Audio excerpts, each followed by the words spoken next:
নমস্কাৰ ছাত্ৰসকল চৰকাৰী কৰ্মচাৰী আৰু পেঞ্চনাৰসকলৰ সমস্যা সমাধান হোৱাৰ লগতে আপোনাৰ বিভিন্ন বিভাগত কৰ্মৰত ঠিকাভিত্তিক কৰ্মচাৰীসকলৰ সমস্যা সমাধান হোৱাৰ লগতে আপোনাৰ স্বাস্থ্য বিভাগৰ অধীনৰ চৰকাৰী কৰ্মচাৰীসকলৰ আপোনাৰ সমস্যা সমাধানক লৈ ভালেকেইটা গুৰুত্বপূৰ্ণ খবৰ প্ৰকাশ পাইছে আৰু যিটো আপোনাৰ ফাইনেন্স ডিপাৰ্টমেণ্টৰ ফালৰ পৰা এক শেহতীয়া খবৰ যিটো আমি পোনপ্ৰথমে আপোনালোকৰ মাজলৈ লৈ আহিছোঁ আৰু সেয়েহে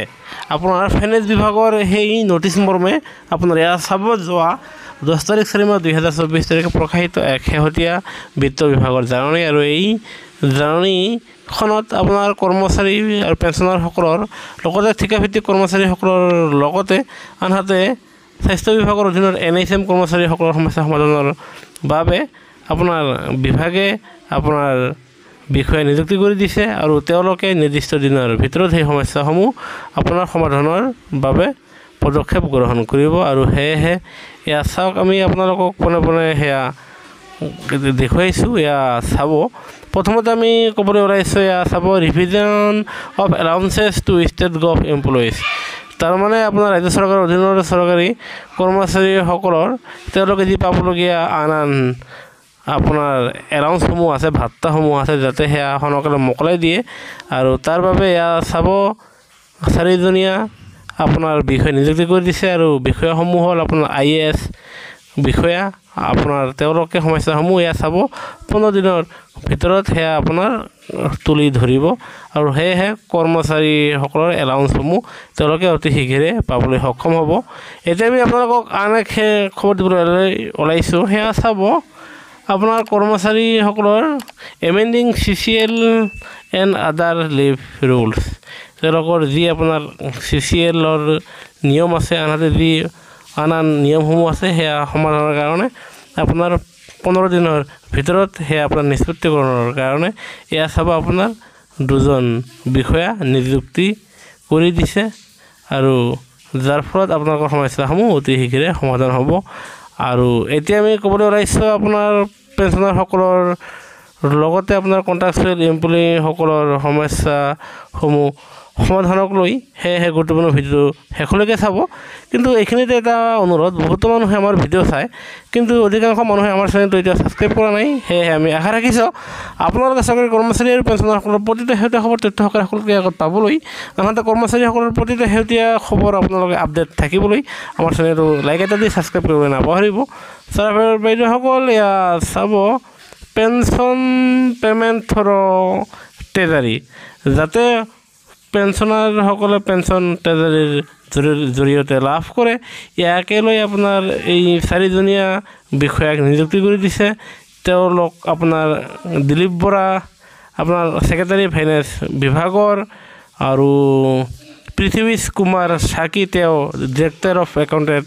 ট্ৰেজাৰী এনেকৈ আপোনাৰ 4জন বিষয়া নিযুক্তি কৰি দিছে আৰু পেঞ্চনাৰৰ ট্ৰেজাৰীৰ পৰা পে'মেণ্ট পোৱাক লৈ তেওঁলোক পেঞ্চন পোৱাকে লৈ যি সমস্যা সেয়া 45 দিনৰ ভিতৰত সমাধান হ'ব বুলি এয়া জনা গৈছে আৰু চৰকাৰে সেয়া আপোনাৰ নিযুক্তি কৰি দিছে 4জনীয়া দল এতিয়া আমি আপোনালোকক আন এটা শেহতীয়া খবৰ দিবলৈ ওলাইছোঁ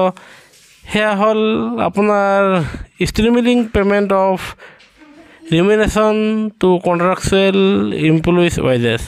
আপোনাৰ ঠিকাভিত্তিক কৰ্মচাৰীসকলে পাবলগীয়া তেওঁলোকৰ টকাসমূহ আন বকেয়াসমূহ ভাত্তাসমূহ সেয়া আপোনাৰ 30 দিনৰ ভিতৰত সেয়া মোকলাই দিয়া হ'ব আৰু ইয়াকে লৈ চাব 2জন আপোনাৰ বিষয়াক নিযুক্তি কৰিছে তেওঁলোক হ'ল Pramod Bora AFS joint director finance department আৰু লগতে সুমিত পটনাবিছ তেওঁ হ'ল deputy secretary finance budget department আৰু ঠিকাভিত্তিক কৰ্মচাৰীসকলৰ সমস্যাসমূহ আপোনাৰ 30 দিনৰ ভিতৰত সমাধান হ'ব বুলি এয়া আপোনাৰ চৰকাৰে যি আপোনাৰ বিষয় নিয়োগ কৰি দিছে তেওঁলোকে 30 দিনৰ ভিতৰত সেয়া উপস্থাপন কৰিব আনহাতে বিভাগক সেয়া জনাব এতিয়া আমি ক'বলৈ ওলাইছোঁ কৰ্মচাৰী আৰু পেঞ্চনাৰসকলৰ তেওঁলোকৰ দৰমহা যথেষ্ট পৰিমাণে বৃদ্ধি সম্বন্ধে এক শেহতীয়া জাননী আহিছে সেয়েহে আপোনালোকে এয়া sub government of India ministry of personnel PG and pension department of personnel and training establishment section এয়া আপোনালোকে নিশ্চয় দেখিছে যাৰ ফলত এয়া যোৱা 20 তাৰিখ 2024 তাৰিখ শেহতীয়া আপোনাৰ অফিচ মেমৰেণ্ডাম প্ৰকাশ পাইছে আৰু এই অফিচ মেমৰেণ্ডামখনৰ বিষয়বস্তু এয়া আপোনালোকে নিশ্চয় চাবলৈ সক্ষম হৈছে য'ত লিখা আছে ছাবজেক্ট চাব formation of 8th central pay commission regarding তাৰমানে আপোনালোকে পাবলগীয়া অষ্টম দৰমহা আয়োগৰ সেই কমিটিখন অষ্টম দৰমহা আয়োগ গঠনক লৈ এই অফিচ মেমৰেণ্ডাম প্ৰকাশ পাইছে আৰু যিটো আপোনাৰ এয়া চাওক আমি আপোনালোকৰ মাজলৈ সেয়া লৈ আহিছোঁ আৰু যিটো আপোনাৰ কথা হৈছে আপোনালোকে বাওঁপিনে তলত চাব য'ত লিখা আছে to under secretary admin department of expenditure North Block New Delhi আৰু এইখিনি আপোনালোকে নিশ্চয় বুজিবলৈ সক্ষম হৈছে যে অষ্টম দৰমহা আয়োগৰ গঠনক লৈও কৰ্মচাৰী আৰু পেঞ্চনাৰসকলে তেওঁলোকে নিশ্চয় ভালকৈ লাভ কৰিবলৈ সক্ষম হ'ব কিয়নো তেওঁলোকে ইতিমধ্যে বিভাগক বাৰম্বাৰ জনাই আছে যে অষ্টম দৰমহা আয়োগ সময়মতে গঠন কৰিব লাগে অন্যথা সেই কমিটিখন যদি গঠন কৰি নিদিয়ে সেই কমিটিৰ প্ৰতিবেদন আপোনাৰ ছাবমিট কৰাতে 2 বছৰৰ সময়সীমা লাগি যায় তেনেস্থলত কৰ্মচাৰীসকলে সঁচা অৰ্থত অষ্টম দৰমহা আয়োগৰ সেই লাভালাভ পাবলৈ সক্ষম নহ'ব সেয়েহে আপোনাৰ ইয়াত চাব ইণ্ডিয়ান ৰেলৱে টেকনিকেল ছুপাৰভিচৰ্ছ এছ'চিয়েশ্যনৰ ফালৰ পৰা আপোনাৰ এক শেহতীয়া আপোনাৰ খবৰ যিটো তেওঁলোকে আপোনাৰ ইয়াত চাব Shri Nirmala Sitharaman honourable minister for finance তাৰমানে আপোনাৰ ভাৰত চৰকাৰৰ বিত্তমন্ত্ৰী ডাঙৰীয়ালৈ তেখেতসকলে এয়া জাননী আকাৰে তুলি ধৰিছে আৰু য'ত কৈছে এয়া চাওক বিষয়বস্তু formation of 8th central pay commission তাৰমানে অষ্টম দৰমহা আয়োগৰ গঠনক লৈ মাননীয় বিত্তমন্ত্ৰী মহোদয়াকো আপোনাৰ জনোৱা হৈছে আৰু য'ত কোৱা হৈছে যে আপোনাৰ যিহেতু কৰ্মচাৰীসকলে আৰু পেঞ্চনাৰসকলে তেওঁলোকে প্ৰতি 10 বছৰৰ অন্তৰালত 10 বছৰৰ মূৰে তেওঁলোকে আপোনাৰ পঞ্চম দৰমহা আয়োগ ষষ্ঠ দৰমহা আয়োগৰ সুবিধা লাভ কৰিছে আৰু সেয়া 2 নম্বৰ পইণ্টত উল্লেখ আছে আৰু সেই গতিকে আপোনাৰ কৰ্মচাৰী আৰু পেঞ্চনাৰসকলৰ মুখলৈ চাই মূল্য বৃদ্ধিৰ প্ৰতি লক্ষ্য ৰাখি আপোনাৰ অষ্টম দৰমহা আয়োগ গঠন কৰিব লাগে আৰু এয়া চাব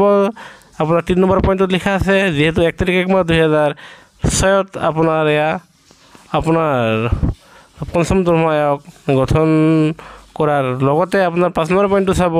য'ত লিখা আছিল সপ্তম দৰমহা আয়োগ 2016 চনত গঠন কৰা হৈছিল আৰু সেয়েহে 10 বছৰ পিছত আপোনাৰ এই 26 চনত অষ্টম দৰমহা আয়োগ গঠন কৰিব লাগে আনহাতে 6 নম্বৰ পইণ্টত আন এটা গুৰুত্বপূৰ্ণ কথা আছে যে কৰ্মচাৰী আৰু পেঞ্চনাৰসকলে পাবলগীয়া অন্যান্য ভাত্তাসমূহ তেওঁলোকৰ দৰমহা বৃদ্ধিৰ কাৰকসমূহ আনহাতে ইনক্ৰিমেণ্ট আনহাতে পে ফিক্সেশ্যন আনহাতে প্ৰমোশ্যন MSCPS তাৰমানে আপোনাৰ টাইম স্কেলৰ যি সুবিধা ৰিটায়াৰমেণ্ট বেনিফিট এই সকলোৰে যাতে অলপ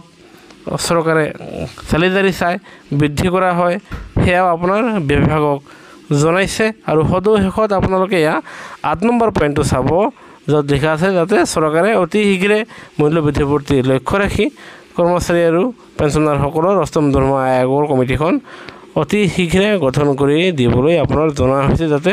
আপোনাৰ সঠিক সময়ত যাতে কৰ্মচাৰীসকলে ইয়াৰ লাভালাভ আৰু উপকৃত হ'বলৈ সক্ষম হয় এইখিনিতে আমি আপোনালোকৰ কাৰণে এয়া চাব আন এক শেহতীয়া খবৰ য'ত আপোনাৰ এয়া ৰাজ্য চৰকাৰৰ অধীনৰ আপোনাৰ ঠিকাভিত্তিক কৰ্মচাৰীসকলে তেওঁলোকে পাবলগীয়া আপোনাৰ তেওঁলোকৰ ইনক্ৰিমেণ্ট আন বেনিফিট সেয়া যাতে বিভাগে মোকলাই দিয়ে আৰু সেয়াকে লৈ আপোনাৰ বিত্ত বিভাগৰ ফালৰ পৰা যোৱা 16/4/2024 তাৰিখে এক শেহতীয়া জাননী প্ৰকাশ পাইছে আৰু ইয়াৰ দ্বাৰা জনা গৈছে যে আপোনাৰ ৰাজ্য চৰকাৰৰ অধীনৰ বিভিন্ন বিভাগত কৰ্মৰত আপোনাৰ ঠিকাভিত্তিক কৰ্মচাৰীসকলে তেওঁলোকে তেওঁলোকৰ বকেয়াসমূহ আনহাতে ইনক্ৰিমেণ্টসমূহ আনহাতে আন বেনিফিটসমূহ পাবলৈ সক্ষম হ'ব আৰু ইয়াৰ লগতে ইয়াত চাব আপোনাৰ আন এক শেহতীয়া খবৰ সেয়া হ'ল NHMৰ অধীনৰ চৰকাৰী কৰ্মচাৰীসকলৰ তেওঁলোকৰ দৰমহাক লৈ তেওঁলোকৰ দৰমহা গাঁথনিক লৈ ইয়াত চাব আপোনাৰ 8জনীয়া আপোনাৰ এক কমিটি গঠন কৰি দিছে আৰু সেই কমিটিৰ তেওঁলোকৰ প্ৰতিবেদনৰ ভিত্তিত আপোনাৰ NHM কৰ্মচাৰীসকলৰ দৰমহা আপোনাৰ বৃদ্ধি পাব বুলি এই জাননীযোগে জনা গৈছে। সেয়েহে গুৰুত্বপূৰ্ণ ভিডিঅ'টোত নিশ্চয় এটা লাইক দিব। আনহাতে চৰকাৰী কৰ্মচাৰী আৰু পেঞ্চনাৰসকলৰ লগতে ঠিকাভিত্তিক কৰ্মচাৰীসকলৰ আনহাতে NHM কৰ্মচাৰীসকলৰ লগতে আন বিভাগত কৰ্মৰত কৰ্মচাৰীসকলৰ প্ৰতিটো শেহতীয়া খবৰ পাবলৈ আমাৰ চেনেলটো নিশ্চয় লাইক এটা দি আমাৰ চেনেলটো ছাবস্ক্ৰাইব কৰি বন্ধুবৰ্গলৈ শ্বেয়াৰ কৰিবলৈ নাপাহৰিব, কিয়নো আপোনালোকৰ এটা লাইক আৰু ছাবস্ক্ৰাইবে আমাক পৰৱৰ্তী ভিডিঅ' প্ৰস্তুত কৰাত উৎসাহ যোগায়। আনহাতে আপোনালোকে একজন চৰকাৰী কৰ্মচাৰী আৰু পেঞ্চনাৰ হিচাপে আপোনালোকে ৰাজ্য চৰকাৰৰ অধীনত চৰকাৰী কৰ্মচাৰী নহওক কিয় নাইবা কেন্দ্ৰীয় চৰকাৰৰ অধীনত চৰকাৰী কৰ্মচাৰী আৰু পেঞ্চনাৰ নহওক কিয় আপোনালোকে প্ৰতিটো শেহতীয়া খবৰ তথ্য সহকাৰে সকলোতকৈ আগত আমাৰ চেনেলটোৰ জৰিয়তে লাভ কৰিব, কিয়নো আপোনালোকে জানেই আমাৰ এই চেনেলটো অকল চৰকাৰী কৰ্মচাৰী আপোনাৰ ৰাজ্য চৰকাৰ নাইবা কেন্দ্ৰীয় চৰকাৰৰ কৰ্মচাৰী আৰু পেঞ্চনাৰসকলৰ ওপৰত প্ৰতিষ্ঠিত প্ৰথম আৰু একমাত্ৰ ইউটিউব চেনেল। সেয়েহে গুৰুত্বপূৰ্ণ ভিডিঅ'টোত নিশ্চয় এটা লাইক দি আপোনালোকৰ আন বন্ধুবৰ্গলৈ শ্বেয়াৰ আৰু ছাবস্ক্ৰাইব কৰি আমাক উপকৃত কৰাৰ আপোনালোকে প্ৰতিটো শেহতীয়া খবৰৰ বাবে আপডেট থাকিব পাৰিব। সেয়েহে গুৰুত্বপূৰ্ণ ভিডিঅ'ত নিশ্চয় এটা লাইক দি আপোনাৰ ছাবস্ক্ৰাইব আৰু শ্বেয়াৰ কৰিবলৈ নাপাহৰিব। ভিডিঅ'টো চোৱাৰ বাবে ধন্যবাদ।